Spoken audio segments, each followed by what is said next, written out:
Good morning and welcome back to another episode of Business Beyond the Beach in partnership with our friends here at Miami Community Newspapers and generously sponsored by Maman. They have provided the coffee for today's show. Our favorite location is their Sunset Harbor location in South Beach.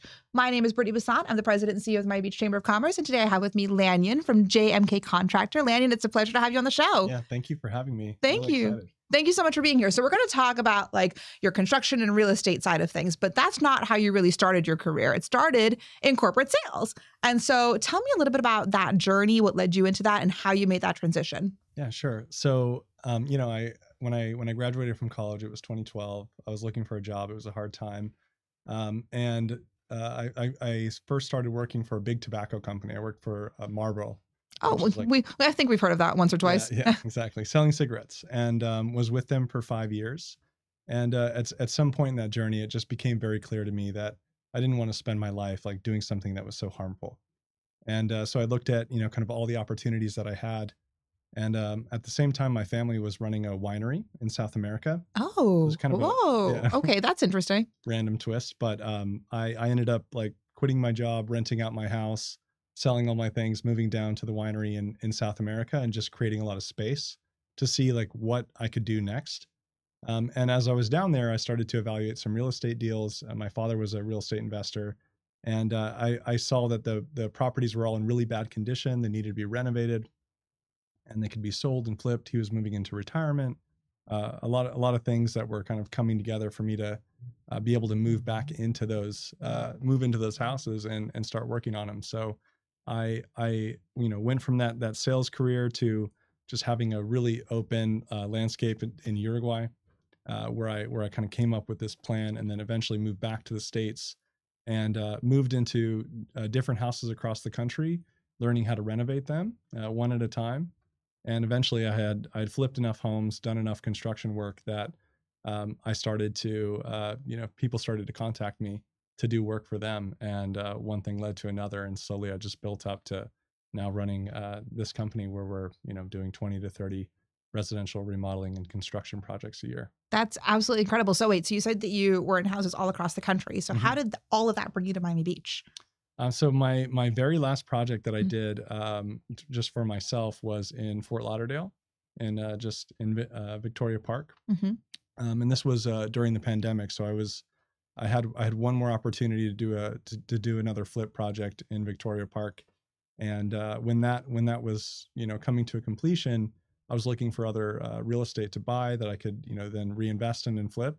And all the real estate prices went crazy during that time. So they all, just exploded and the math didn't really work anymore. So at that point, that's when I really started offering the service to other people. And there was such a huge demand at that time. Everyone was buying houses. They wanted to renovate them that I immediately just got a ton of work. And, through those other clients, I ended up meeting my partner, who's the founder of JMK. And we just joined forces and, have been at it ever since. That's a great story. So let's talk now about JMK. Tell me about how this company came to life and more specifically, what projects do you guys specialize in? Sure. So the company was founded by my partner, Mehdi Kachani, and it was part of a family of real estate companies. So there was a brokerage, a property management company, a plumbing and air conditioning company, and also a contracting company. And I think, he was running all of these companies simultaneously. And what I saw there is that he had built this amazing infrastructure, including a lot of back-end, lead generation online, as well as just, a great office location in Miami Beach and an amazing network with the chamber and with, other, just so many other people in the city that, when I had that opportunity to start working with him, the whole thing just exploded. We really took on a lot of work very quickly. And we really focused in on residential construction because that's really where my expertise is. And our focus now is large scale full gut renovation projects, which means we're completely tearing out the inside of a house and rebuilding it totally new. So we'll leave the concrete shell, but then we'll come back in and just replace all of the systems, the air conditioning, the plumbing, the electrical, and then of course the beautiful finishes that everyone in Miami Beach wants. Yeah, that's great. And shout out to Mehdi. Mehdi's on our board and we love him. So big shout out to him. But going back to JMK, this company has seen such incredible growth in recent years. I mean, skyrocketed. Yeah. So what do you think has been the key driving factor or force behind that momentum? I think it's really just demand. I mean, there's a huge amount of demand here in Miami and on the beach for construction work, and I think there's a big mismatch between right now the expectations of customers who are hiring contractors and the skills that the contractors have. So it's extremely complicated, right? To do a renovation project, it's you are trying as a contractor, you're trying to meet the customer's preferences. You're trying to get it done on time and on a specific budget. And then to overlay all of that, you have to deal with the government throughout the entire process. Something I say, it's kind of like, imagine if you had to go to the DMV every time you took a step in your business. And that's what running a contracting company is like. And so when you have this high degree of requirements, just in order to operate, extremely high demand for this service, and just I would say low supply of sophisticated enough people who can actually navigate all of those things. And we've been able to do that. So both me and my partner, we come from business backgrounds. We were, familiar with working with governments and other agencies and, all different walks of life. I mean, one of the things that I think makes me so helpful in the industry is that the time that I spent living in South America, I learned how to speak Spanish. So I'm totally fluent. Important skill in Miami. Very important skill, right? And so to be able to speak with clients at their level, but also to speak with the laborer who's on site or the owner of that subcontracting company that you're using, to be able to bridge that gap, and also to have a little bit of that cultural understanding. I think that really led to us just being positioned completely different in the market compared to other contractors at our scale. Absolutely. And I want to say, I don't know if that's the right word to use, but you're all inclusive, because it really is a full suite, because you do have other branches of this organization that can come in and do some of the other things with HVAC and plumbing. We could talk about that at a later time, because we're really focusing on the contracting side of things. But I think that that's really incredible that that you're working with an organization that you can trust, and that it spans the gamut of things that are being offered in this specific field. Yeah. I mean, that's like to cover all of the real estate, but even just within the contracting space, we're not just executing to plans. So when you do a project, you're taking architectural plans and engineering plans, and you're turning them into the project. And you can go to an architect, you can go get those plans drawn, then bring them to a contractor, or you can come directly to a contractor like us, and we can actually design the whole project. We can coordinate the delivery of those plans. We'll go out and get the permit for you, and we can do most of these services in-house. So even just within the contracting space, we're truly an A to Z service, full white glove. We do 3D renders, we do material selections, we do really everything that you need. And that's so important when you're doing projects like this. So speaking of the projects, you've worked on everything from luxury residential flips to like major renovations. Mm-hmm. So what are some of the things you're working on now? What are you the most passionate about? What do you really love doing? Like, sure. I mean, I don't know if it's asking you to pick a favorite child, but like, which one would you prefer? Which one are you the most passionate about? I mean, I'm most excited about what's coming next for us. So right now we're really getting more into new construction projects. Mm-hmm. So we have several new construction projects going on as well. We have more history doing the full scale renovations, but building, just from the ground up, completely new is really exciting. It feels like you're leaving much more of a mark on the city, which is, just a great feeling. Right now we're building a couple mid-century modern homes that are in downtown, and I really identify with that style. I love the mid-century modern Art Deco influence that is around Miami Beach, and we're actually even redesigning our logo to kind of bring in some of those elements. So it's those two projects, and then we're also just starting to develop for ourselves. So we bought some property here in Miami that we're going to be building a few townhouses on, that I'm also really excited about. That is really exciting. And so you touched on it a little bit. I don't know if you want to dive more, but what makes Miami Beach, the city specifically, what makes that city such a unique and rewarding place to do these projects, to build and to really design and to create? I think there's a lot of factors there that are helping the city and to make it just an interesting place. I mean, first of all, it's a great concentration of wealth. So there's just everyone that's moving here They have a lot of money. Of course, they've been successful in their lives. They have high degrees of expectations for their own personal environments, and they bring that with them here. And you couple that with the aging infrastructure of Miami Beach. So, we all know the condition of a lot of these buildings. We see all the concrete restoration going on outside. The inside of a lot of these buildings look the same too. And same thing with the homes. So you have a giant need from the infrastructure standpoint to improve. And you also have people who are moving here willing to afford it. And I think there's also some cultural side of this where, I think people in Miami Beach are really expressive and they're willing to take chances in their designs.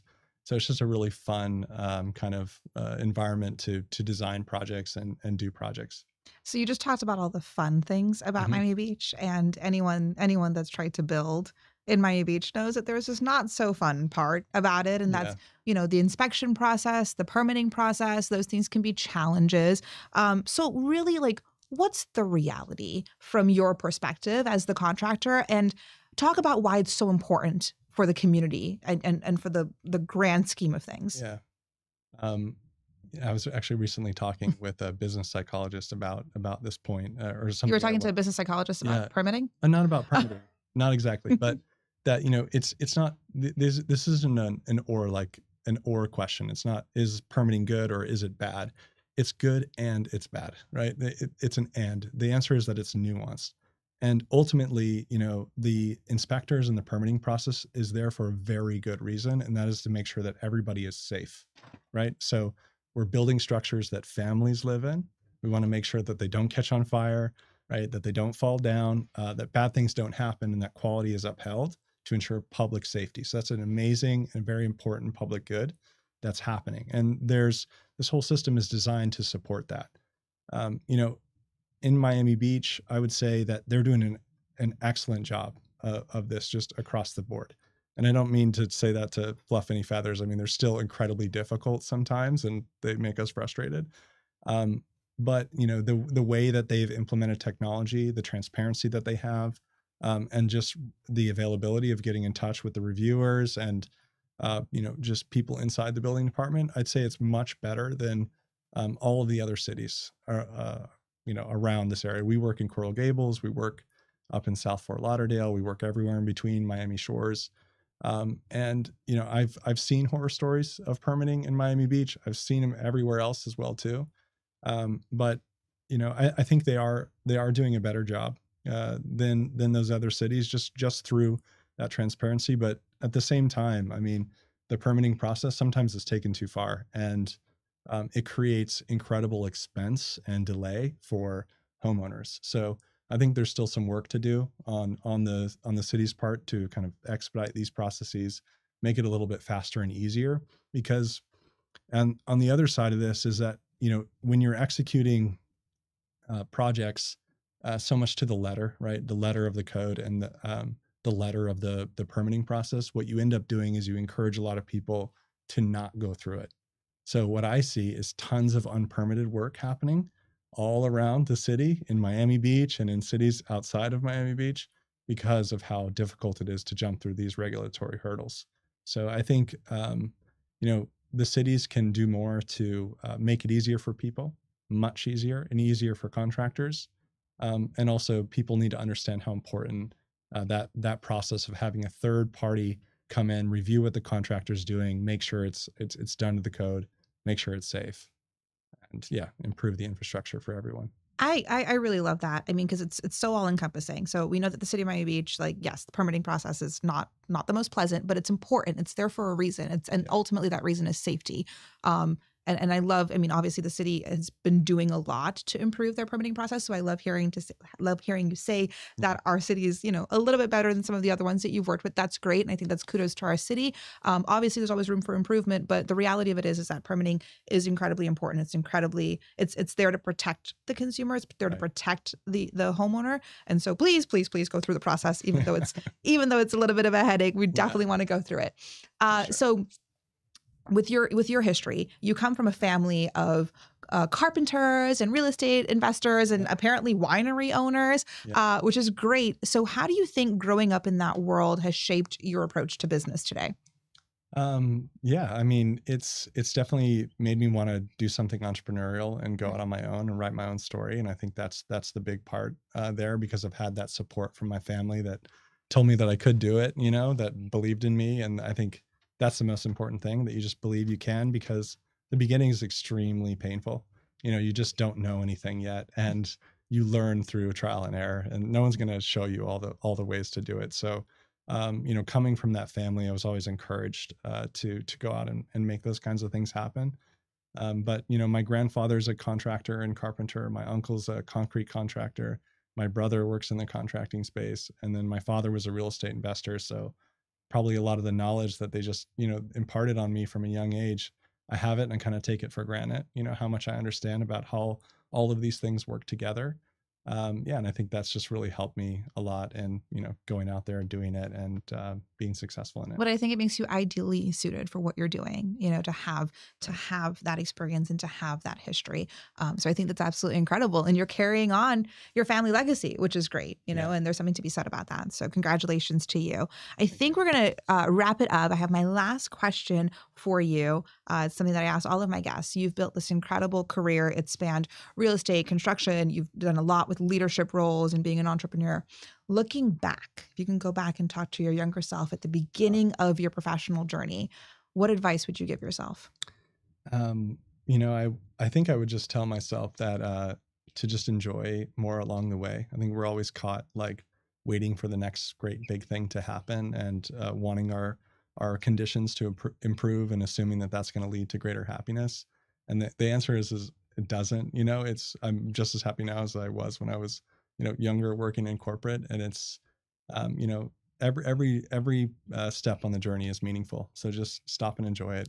It's not about the destination, it's about the journey. Exactly. Yes, absolutely. We love that. We absolutely, that's great advice, honestly. And I think people are always pushing, and you should always still push for that next thing, but remember to enjoy and savor the moment that you're in right now and be present. So thank you for that advice, Lanyon. We really appreciate it. It's been great having you on the show. This has been another episode of Business Beyond the Beach in partnership with our friends here at Miami Community Newspapers, and of course, sponsored by Maman Coffee. Thank you guys for tuning in. You stay tuned for another episode next week.